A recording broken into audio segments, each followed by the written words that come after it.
Watoto wetu kwa kweli walikuwa wanatembea kwa umbali mrefu, lakini haitoshi. Kwenye shule mama ambayo walikuwa wanaenda walikuwa ni wengi, kwa maana ya kwamba walikuwa wamejaa. Sasa wenzetu walikuwa wanalalamika kwa sababu ya wingi, ufanisi katika ufundishaji ulikuwa ni mgumu kidogo. Linaendelea kuwa vizuri kwa sababu jengo limeanza la shule.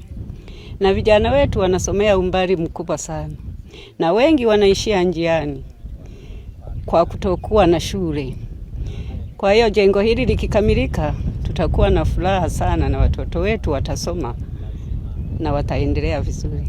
Huu wa ujenzi wa vyumba viwili vya madarasa na ofisi moja ulianza mnamo Machi 2026 ikiwa ni kwa ushirikiano wa nguvu za wananchi pamoja na mfuko wa jimbo.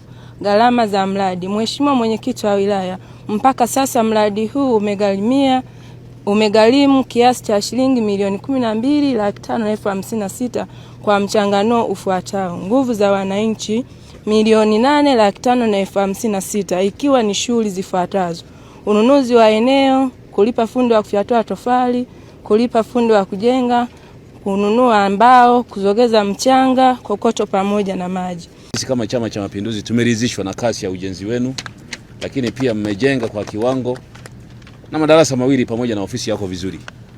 Tuseme tu kwamba endeleeni na umoja, endeleeni na moyo kama huo, na twende sasa tukaibadilishe Bugombera. Bugombera ya zamani tuhame twende Bugombera ya sasa. Haya yote yanawezekana. Tunawapongeza sana. Tuseme kwa ujumla miradi imeenda vizuri sana. Tunawashukuru watu wa serikali kwa sababu wamesimamia sawa sawa na majengo yamejengwa kwa kiwango kikubwa. Tunashukuru sana.